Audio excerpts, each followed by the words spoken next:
అండి ఇంట్లో కూరగాయలు ఏమీ లేనప్పుడు మన ఇంట్లో ఉండే ఉల్లిపాయలు టమోటాలతో ఇలా రైస్ చేసుకోండి. పిల్లల కాంచి పెద్దవాళ్ళ వరకు ఇష్టంగా తినేస్తారండి.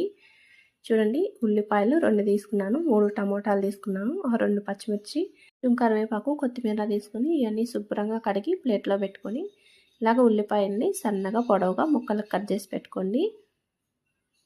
అలాగే అన్నం మిగిలిపోయి ఉన్నప్పుడు రాత్రిపూట ఉదయాన్నే కొని ఈ రైస్ చేసుకోవచ్చండి. బాగా రుచిగా తినేయచ్చు. చూడండి, ఉల్లిపాయలన్నీ ఈ విధంగా కట్ చేసి పెట్టుకోండి. ఇలా పచ్చిమిరపకాయలు పొడవుగా కట్ చేసుకోండి. టమోటాలు కానీ చూడండి చిన్న చిన్న ముక్కలకు కట్ చేసి పెట్టుకున్నాను. ఇవన్నీ ఇలా చేసుకుంటే చాలా త్వరగా చేసేసుకోవచ్చు అండి రైసు. అన్నం కానీ వండుకొని ఇలా గిన్నెలో ఆరబెట్టుకోండి.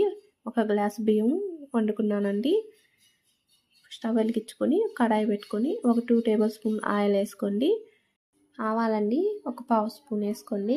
ఆవాల్లో ఎక్కువ వేడి చేసే గుణం ఉందండి, కొంచెం తగ్గించి వాడుకోండి వంటకాలలో.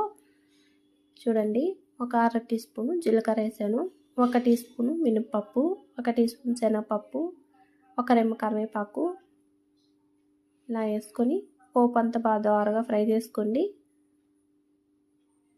ఇలా వేగిన తర్వాత ముందుగా కట్ చేసి పెట్టుకున్న 2 ఆనియన్స్ ముక్కలు, అలాగే 2 పచ్చిమిరపకాయ ముక్కలు ఇవన్నీ వేసుకొని కాసేపు ఈ ఆయిల్లో మీడియం ఫ్లేమ్లో బాగా వేపుకోండి. ఉల్లిపాయలు బాగా విడివిడే వచ్చే విధంగా ఒక 50% వేగితే సరిపోతుంది. ఇలా వేగిన తర్వాత ముందుగా కట్ చేసి పెట్టుకున్న ఈ 3 టమోటాల ముక్కలంతా వేసేసుకోండి. అలాగే ఒక 1/2 టీ స్పూన్ పసుపు, రుచి తగినంత సాల్ట్, 1 టీ స్పూన్ కారం, 1/2 స్పూన్ అండి జీలకర్ర పొడి వేసుకోండి. వంటల్లో చాలా మంచిదండి ఆరోగ్యానికి. ఇవన్నీ బాగా కలిసే విధంగా ఒకసారి బాగా కలిపేసుకొని పైన మూత పెట్టేసి ఈ టమోటాలు బాగా మగ్గేంత వరకు ప్లేట్ పెట్టి మగ్గించుకోండి. చూడండి, బాగా మగ్గాయి. మధ్య మధ్యలో మీరు ఒకసారి ప్లేట్ తీసి కలుపుకుంటూ చూసుకుంటూ ఉండండి. ఇలా మగ్గిపోయిన తర్వాత ముందుగా మనం ఆరబెట్టుకున్న అన్నాన్ని అంతా వేసుకోండి.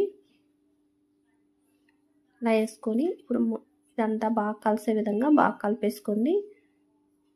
ఇదంతా బాగా కలుపుకొని ఒకసారి రుచి చూడండి. సాల్ట్ కానీ కారం కానీ సరిపోకపోతే సర్వ్ చేసుకోండి. రుచి చూసానండి, సాల్ట్ సరిపోలేదు, కొంచెం సాల్ట్ వేసుకొని ఒకసారి కలుపుకొని తర్వాత కొంచెం కొత్తిమీర తరిగేసేసుకొని మళ్ళీ ఒకసారి అంతా బాగా కలిసే విధంగా కలుపుకొని ప్లేట్లోకి తీసుకుంటే వేడిగా టమోటా రైస్ రెడీ అయిపోయిందండి. ఒకసారి ఇలా చేసి చూడండి, మళ్ళీ ఇలాగే చేయమంటారు మీ ఇంట్లో వాళ్ళు. అంత రుచిగా ఉంటుందండి. తప్పకుండా ట్రై చేయండి. ట్రై చేసి మీకు ఎలాగొచ్చిందో